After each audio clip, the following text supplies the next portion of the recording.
We remain steadfast in our commitment in delivering local news that matters. Stories that inspire. Enriching the lives of Filipinos in the Philippines and across the globe. This is your GMA Regional TV.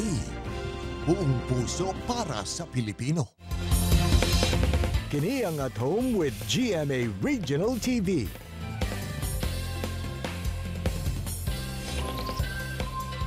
Mayong buntag, Southern Mindanao ug South Central Mindanao. Kini ang At Home with GMA Regional TV. Atod damo mga importanteng balitang lokal sa Northern Mindanao ug Caraga Region. Kini ang pinakahalapad nga pagbalita gikan sa Western Mindanao. Aniya na mga unang balita.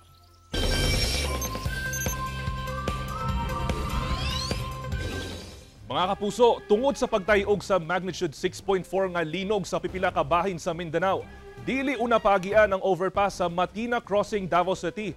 Human kini nakitaan og pagliki. Samtang pipila ka ilimnon sa usa ka tindahan sa Sarangani, Davao Occidental nang abuak. Klase sa mga tulungaan karong adlaw, suspendido na. Wala una gipaagian ang overpass sa Matina Crossing, Davao City. Human kini nakitaan og dugang pagliki human ang nasinatiang paglinog banda alas 7:21 kagabi. Lauman niya magpahigayon og inspeksyon ang buhatan sa Davao City Engineers Office ug Davao CDRRMO aron masuta kung luwas ba kini agian sa mga tao. Nangabuak og nagpasadsab ang pipila ka ilimnon nga gibaligya sa usa ka tindahan sa Sarangani, Davao Occidental. Kanselado na ang klase sa mga tulungaan sa Sarangani karong adlaw.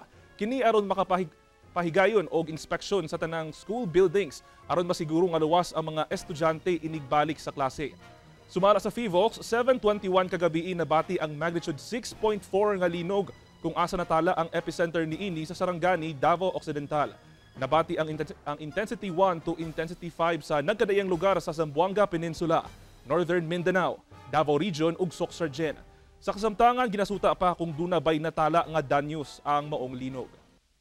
Nakasinati og hailstorms inubaran sa kusog nga bunog sa ulan ug pagpanalugdog ang pipila ka lugar sa Maragusan, Davao de Oro. Sa video nga kuha ni Venus Radia, makita mga gagbayng tipak sa ice nga metalsik gikan sa gawas pasulod sa ilang terrace aton sa kusog nga ulan kagahapon sa hapon adlaw Miyerkules. Dili kini ang unang higayon nga giulan og mga gagmayng tipak sa ice ang Maragusan niadtong 2021. Nasaksihan usab sa mga residente ang susamang insidente. Sumala sa Pag-asa, hailstorm ang nasinati sa lugar nga epekto sa thunderstorms. Patay ang usa ka lalaki human kini nalatayan og mixer truck sa Panabo City adlaw Martes. Sa video, makita nga nabali na ang tiil sa lalaki ug nalumping na ang motor niini nga naipit ilawom sa ligid sa mixer truck. Ang biktima nagpingit sa kasakit. Samtang naggunit pa kini sa iyang cellphone. Gila kining si Ralph Pama, taga Indangan, Davao City ug usa ka criminology student. Ginabaybay matud pa ni Pama ang Kanto Coastal Road sa Panabo City, Davao del Norte dihang nalatayan kini sa mixer truck. Nadala pa kini sa ospital apan nakahiagom kini og internal complications hinungdan sa iyang kamatayon.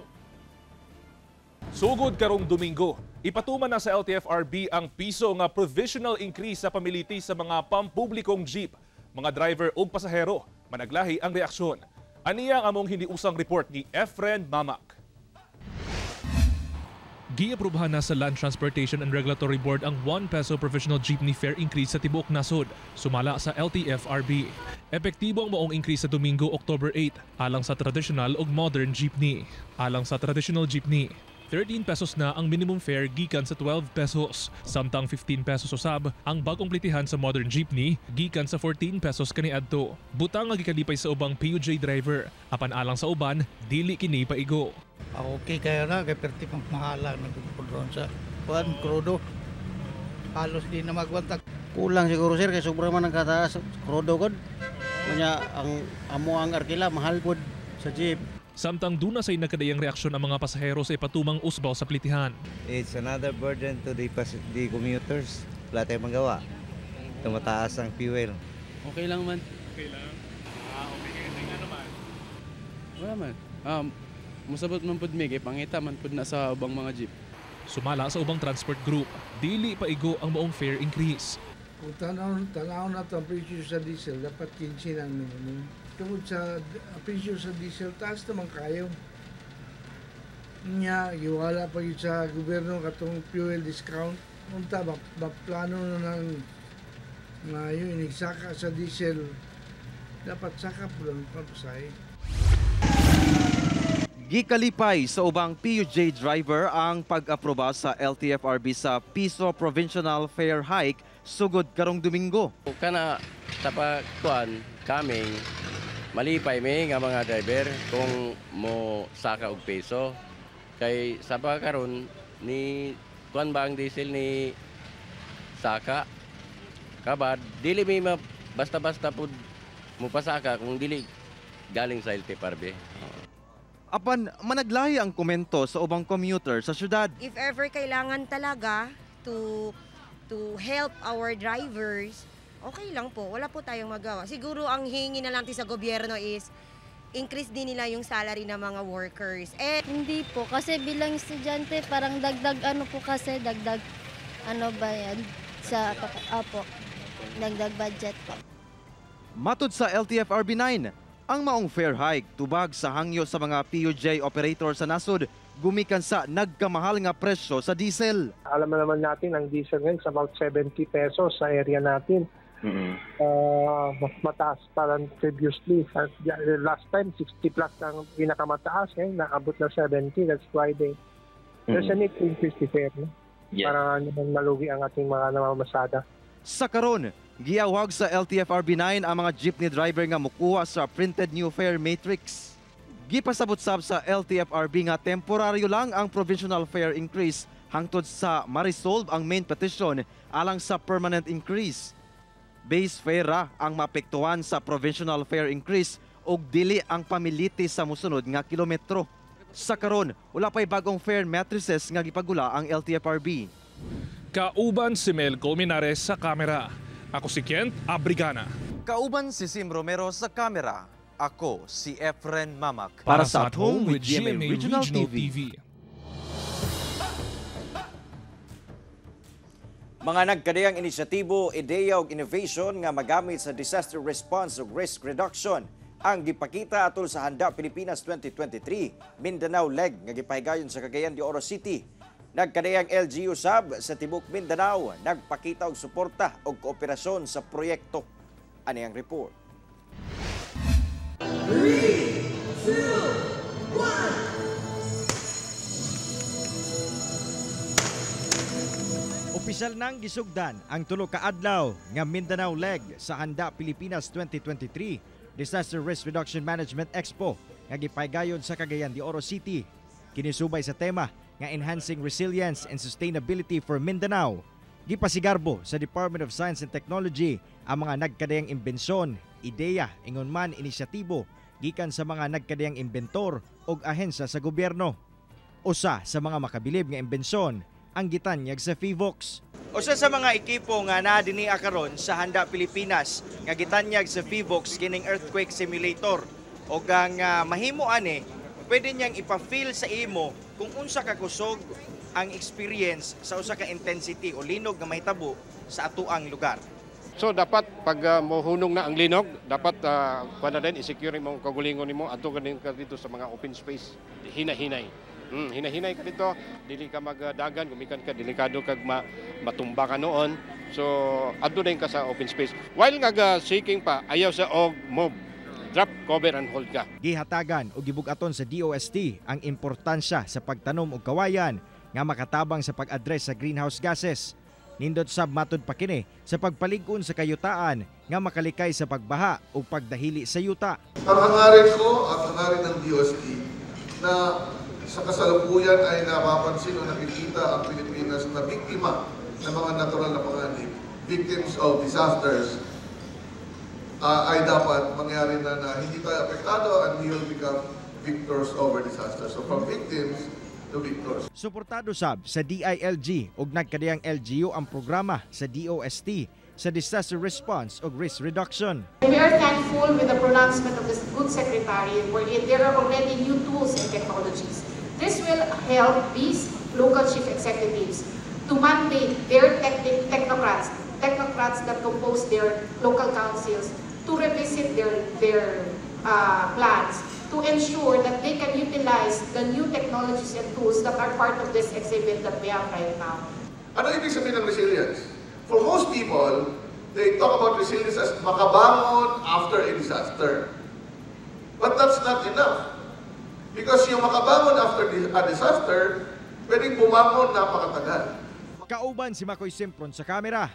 Ako, si Cyril Chavez. Para sa At Home with GMA Regional TV. Mga kapuso, gikoronahan na ang mutya ng Santa Cruz 2023. O karong buntag ato siyang ilailahon pinaagi ni Argil Relator nga live manukad sa Santa Cruz, Davao del Sur. Argil.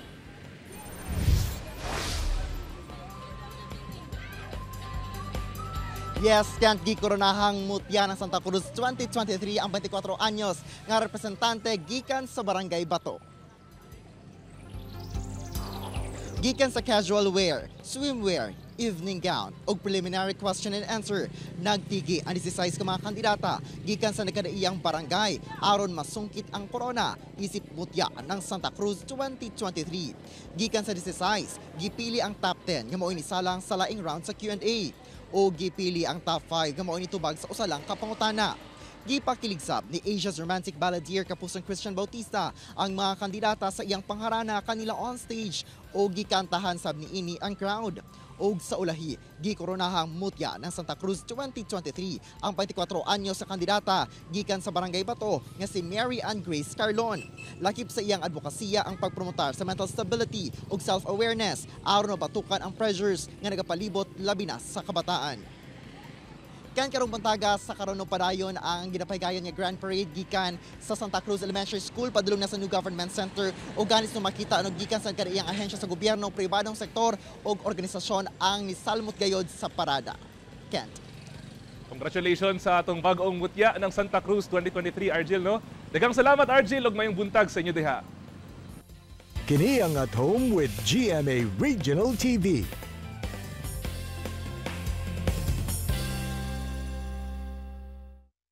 Mga kapuso, karong adlaw, laing istorya na sab sa makalaway nga hanep buhay. Atong sayron karong buntaga.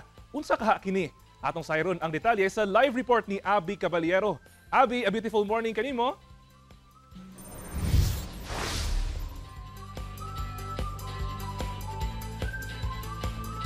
Maayong buntag mga kapuso, it's a brand new day busa bag-ong hanep buhay na sab ang atong sayron karong buntaga. Gakaon ba mog batsoy o kinsa ba sa inyo ang mahiligon og batsoy? Kana ang nahimong hanep buhay sa usa ka banay dinhi sa Barangay Baluan sa General Santos City sulod sa 38 years. Atong makauban karon mga kapuso ang tag-iya ni ini si Nanay Mirna Daulong. Maayong buntag Nanay Mirna. Maayong buntag sad.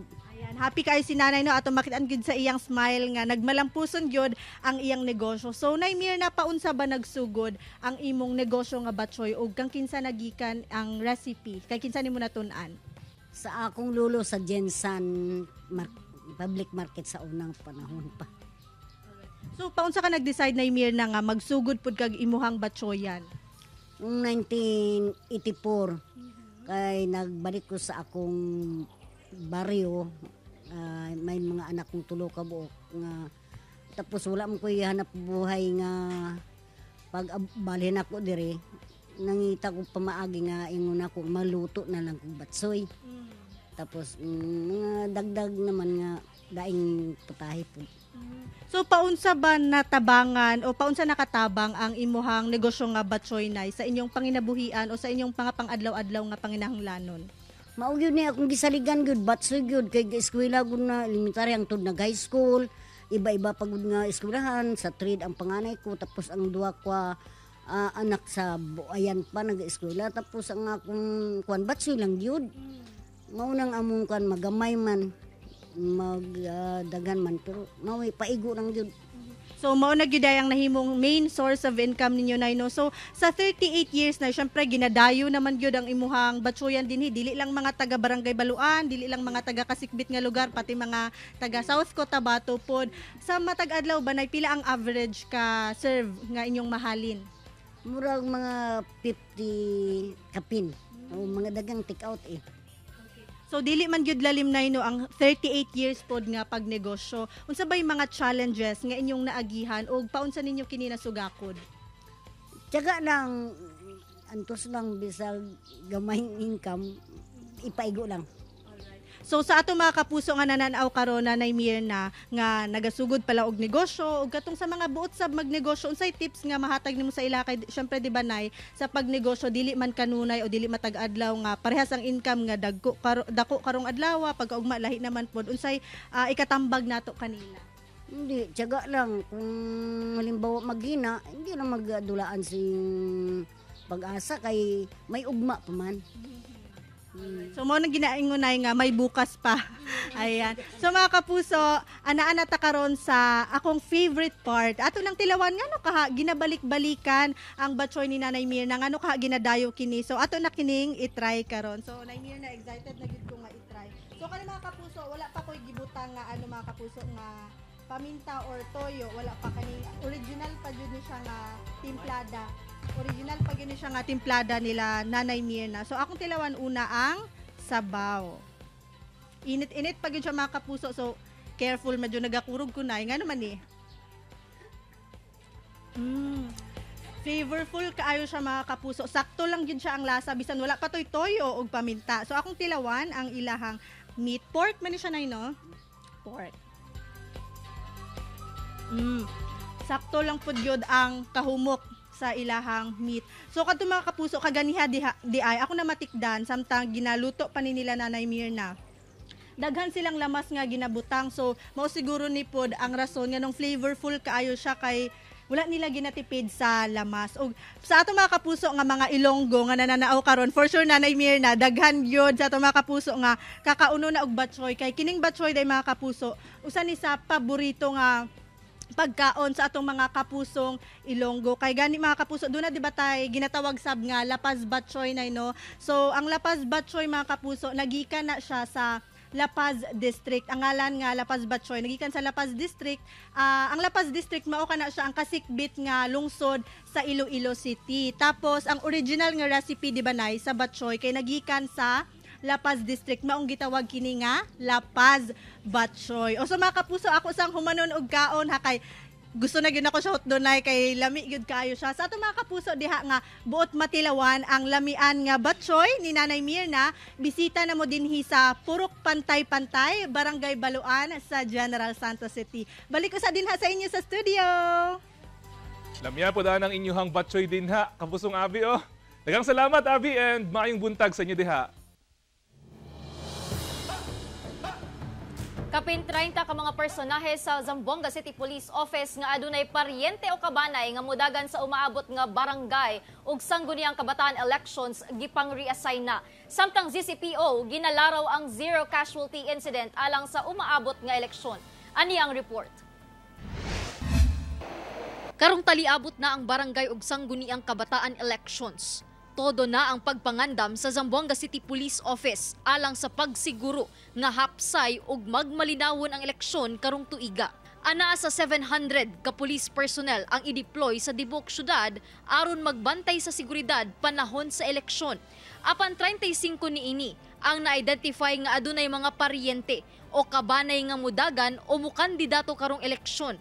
Busa subay sa mando sa COMELEC. Gipang reassign na sa ZCPO ang maong mga police personnel. Mga nasa East Coast na mga police natin na may kamag-anak na lipat po sa West Coast at yung West Coast napunta po sa East Coast. At meron din po mga ilan na napunta rin po ng Isabela at yung Isabela napunta naman po dito sa atin. Sa kada polling precinct, gilaraw ang pagbutang og duha ka personahe sa pulis. Apan ginalaraw ang pagbutang og 3 hangtod 4 ka pulis sa mga barangay nga adunay daghang populasyon. Dugang niini, gisiguro na sab matud pa sa Police Regional Office 9 ang pag-augment og kapulisan isip quick reaction team. Makig-alayon sab ang Task Force Zamboanga ug uban pang force multipliers. Sumala pa, usa ang Zamboanga City sa nasod nga walay natalang insidente atol sa eleksyon. Gani karon, ginalaraw sab nila ang susamang kalampusan sab ang ilang makabot karong umaabot nga eleksyon. Here we have no election-related incident, and when we have no untoward incident nung last year, tayo one of the safest city ng election. So again, this is a best practice. Ginagawa po natin ngayon, and hopefully this coming election is another success para sa Zamboanga City.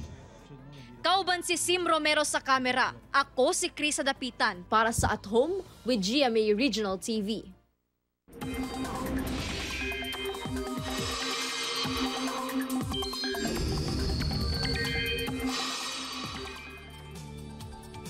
Mga kapuso, unsang oras gikan karon posibleng maglandfall ang Typhoon Jenny.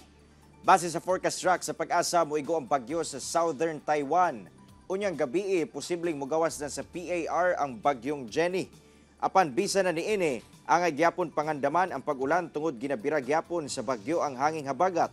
Karong buntag, lauman ang pag-ulan sa Batanes ug Babuyan Islands ug pipila ka lugar sa Ilocos Region, Central Luzon, Calabarzon, Mimaropa Region ug Western Visayas. Base sa rainfall forecast sa Metro Weather, pag-abot sa hapon, ulano na ang ubang parte sa nasod. Mga kapuso, karong adlaw, atong ipaabot ang atong paghigugma ug pagpasalamat sa atong mga teachers. Sila ang nahimong ikaduha natong ginikanan nga nitabang aron kita makakaton ug makabot ang atong pangandoy. Apan dunay mga linya si ma'am nga di gyud nato makalimtan. Ikaw, unsay linya sa imuhang maestra ang dili nimo makalimtan? Sir, bali, unsa ba ang kasagaran nga mahinumduman nimo nga ginaingon sa inyong teacher? Kuan lang kanang irespeto ang teacher unsay gusto niya. Kintahay moingon siya magklase ko, walay saba-saba, pero kung magsaba-saba ko, pwede po magsaba-saba. Mao pa among himuon. Kay malabayan man mig-eraser. Unsa ba kasagaran ang ginaingon sa inyong teacher ma'am nga dili mo makalimtan? Ang di na ko makalimtan nga mag-eskwela og tarong para makabot ang mga pangandoy sa kinahanglan. So ma'am, unsa ba ka klase nga student katong nag-eskwela pa ka ma'am? Sabaan ba ka ma'am o hinumon? Naga-follow gyud ko sa akong teacher, madlo ko kasabaan, mangusi man dati among teacher, sir. Pero karon ma'am nga teacher na ka ma'am, unsa ba katong mga linyahan sa imong mga students bitaw ma'am nga kanang either makatawa ba ka? Makatawa ko sa ila pag kanang ilang mga facial expression murag question mark. Kay math teacher mga sir no.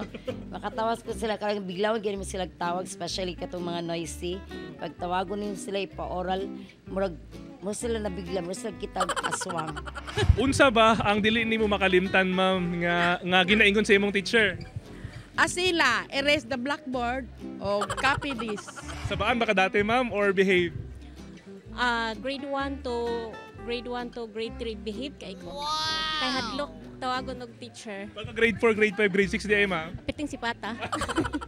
Unsa man ang ginaingon sa teacher? That time kay favorite mo ko sa mga teachers sa una. Wow. Unsa pud kasagaran ang ginaingon sa imong teacher nga nagtatak bitaw sa imuha? Sa una, ginaingon jud niya sa ako nga sa amo tanan mga estudyante na magtarong og eskwela. Karon ma'am nga teacher na ka ma'am. Unsa ba ang di nimo makalimtan mga linyahan sa mga students? So naadto siya sa ako, akita siya nga daghan kog mga kuan kana mga flowers. So iyahang linya ano siya nga grabe si teacher, daghang flowers, anak siya. Of course, anak ko. So, ingan po siya nga. Hello, bisking mall dito, kaya daghan siyang flowers. So, mambali, unsa ba ang linyahan sa imong teacher? Good or bad, ang dili mo bitaw makakalimtan? Ang ma-remember na ko itong una, gitudloan ko niya pagsulat sa kong pangalan. Oo. We cannot choose the people that we love, but we can always love them in every cell of our being.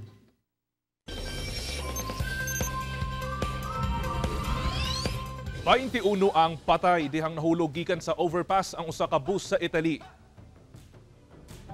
Patay ang 21 ka pasahero, duha niini mga bata dihang nahulog sa overpass ang bus nga adunay mga sakay nga Italians ug foreigners sa Maestre, Italy.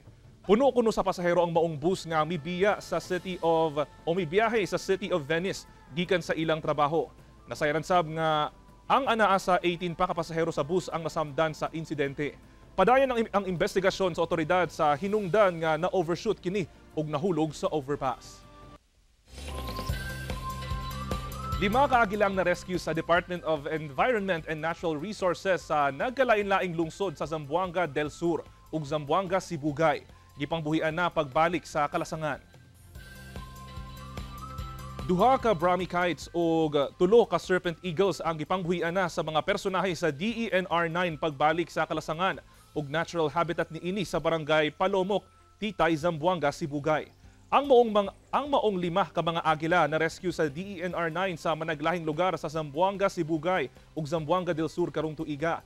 Gisiguro sa maong buhatan nga luwas alang sa mga agila ang lugar kung diin sila buhian tungod gimanage kini sa DENR ug LGU Titay.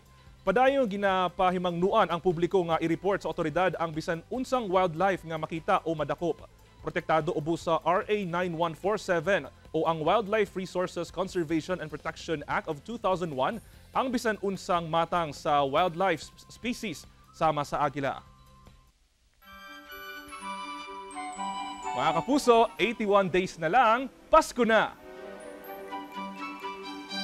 Mao kadto ang mga uling balita sa Mindanao karong adlaw. Babahimo ninyo kining makita pag-usab pinaagi sa pagbisita sa official website sa GMA Regional TV o bisita ang among official YouTube channel o i-click ang subscribe button para sa pinakaulahing balita.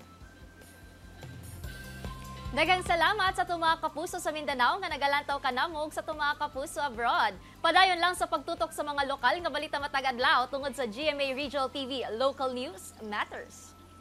Kami sa At Home with GMA Regional TV, tibuok puwersa para sa mas dakong misyon ug mas halapad nga pagserbisyo sa nasod.